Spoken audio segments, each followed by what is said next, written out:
Juniper JN0-683 exam practice questions with explanations are available in the video for you to study.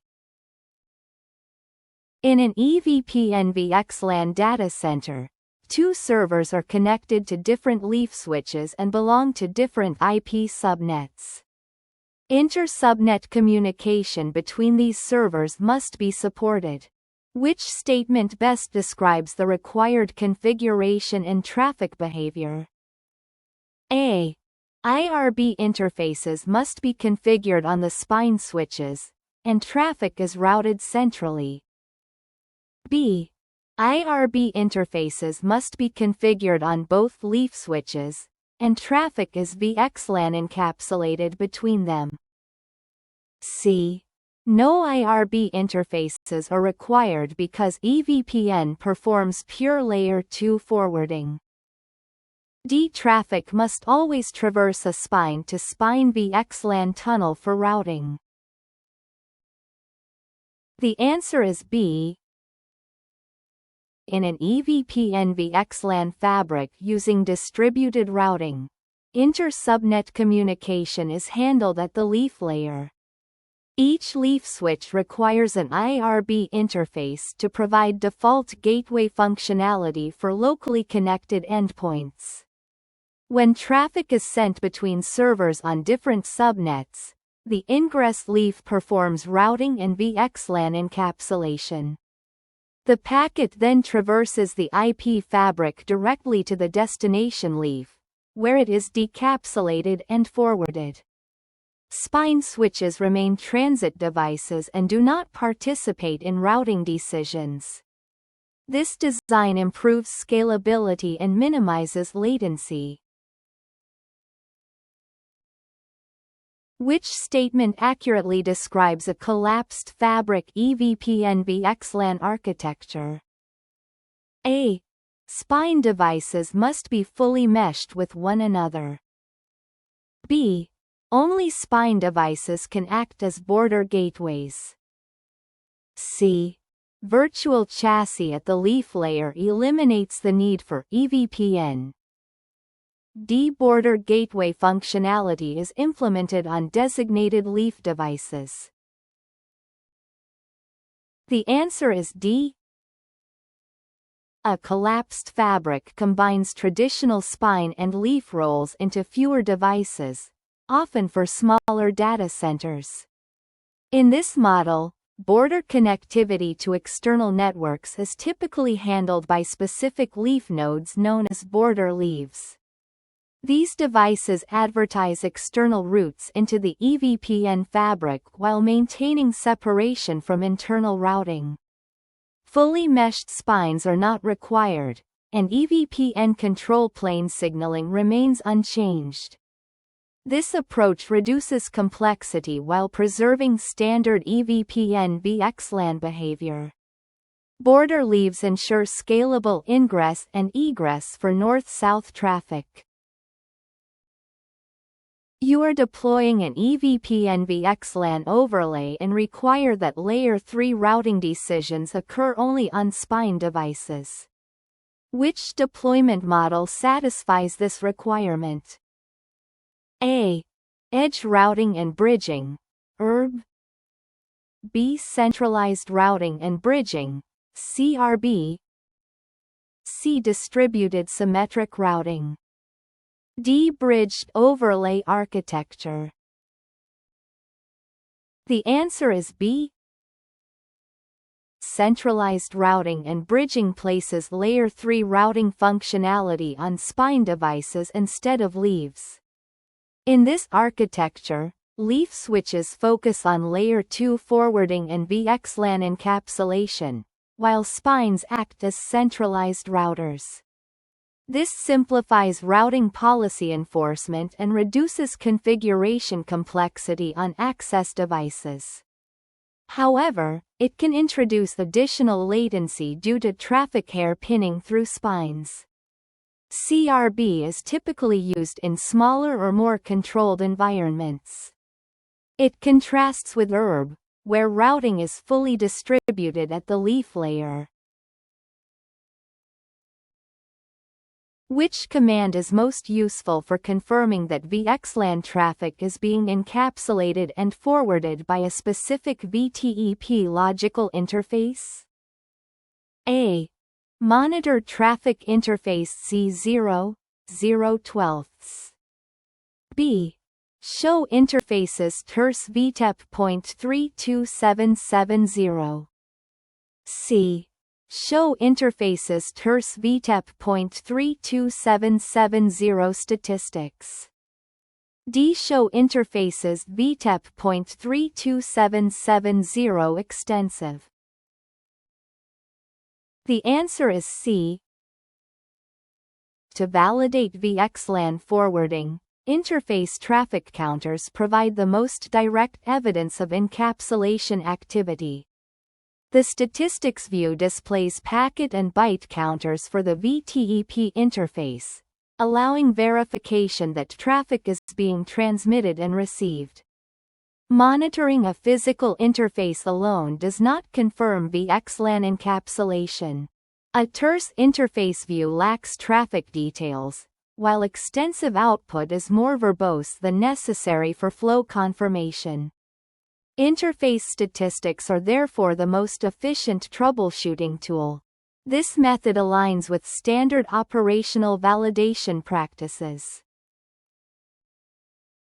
Which three actions can be configured for MAC move limiting on a data center switch?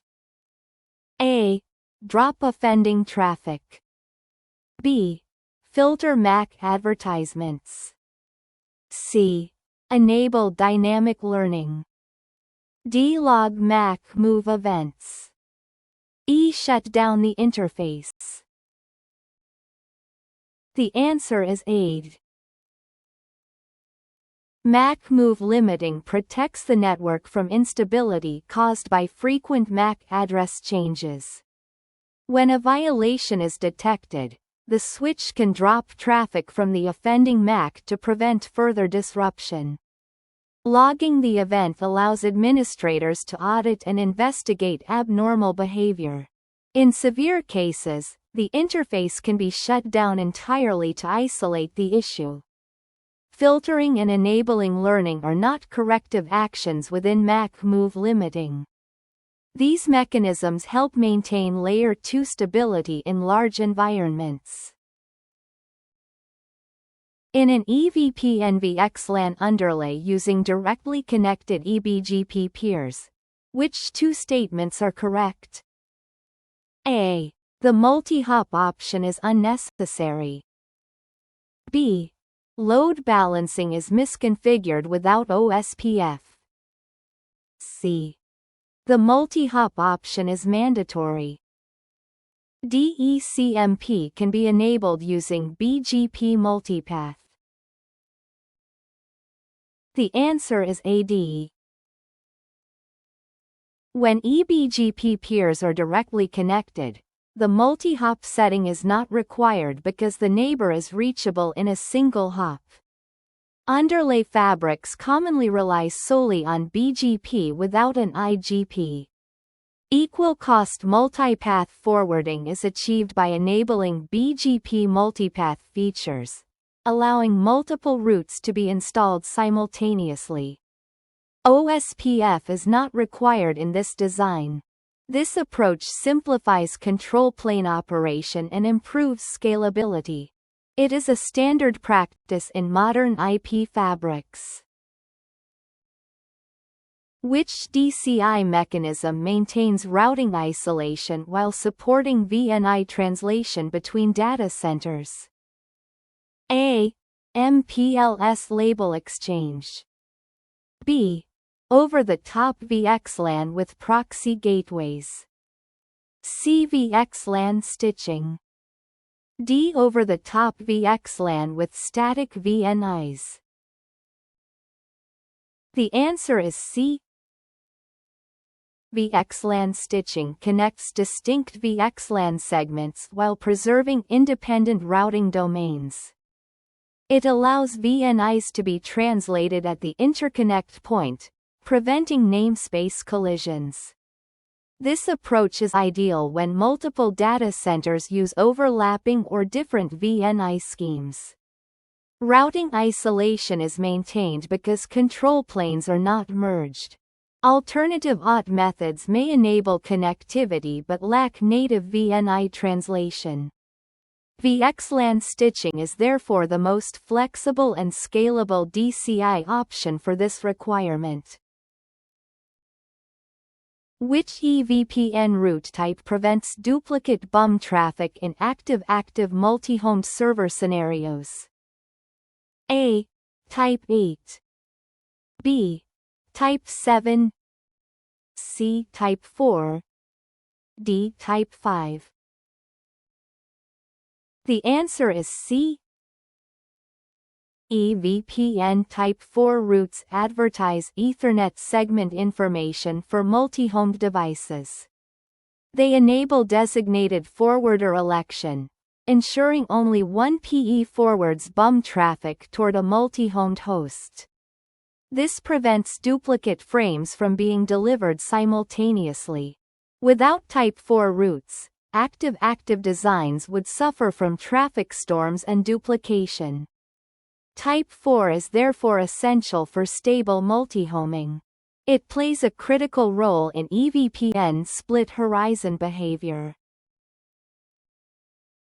In an EVPN-VXLAN environment with multiple tenants, which attribute determines which routes belong to a specific VRF routing table? A. VRF target community. B. Routing instance type. C. VRF table label. D. Route distinguisher. The answer is D. The route distinguisher uniquely identifies routes from different VRFs, even if identical IP prefixes are used. It ensures routing table separation by making each route globally unique. While VRF targets control import and export policy, they do not uniquely identify routes. The routing instance type defines service behavior but not route ownership. The road is therefore fundamental to multi-tenant isolation. This mechanism is inherited from MPLS VPN design principles. Why is a designated forwarder, DF, required in a multi-home EVPN-VXLAN environment? A. To prevent routing loops between PEs. B. To suppress MAC address advertisements. C. To avoid broadcast storms in the fabric. D. To prevent duplicate packets from reaching hosts. The answer is D. In a multi-homed scenario, multiple PEs are connected to the same downstream device. Without a designated forwarder, each PE could forward identical traffic to the host. The DF election ensures that only one PE forwards BUM traffic at any time. This eliminates duplicate packet delivery and preserves host stability. The mechanism is fundamental to EVPN multi-homing correctness. It allows active-active redundancy without negative side effects.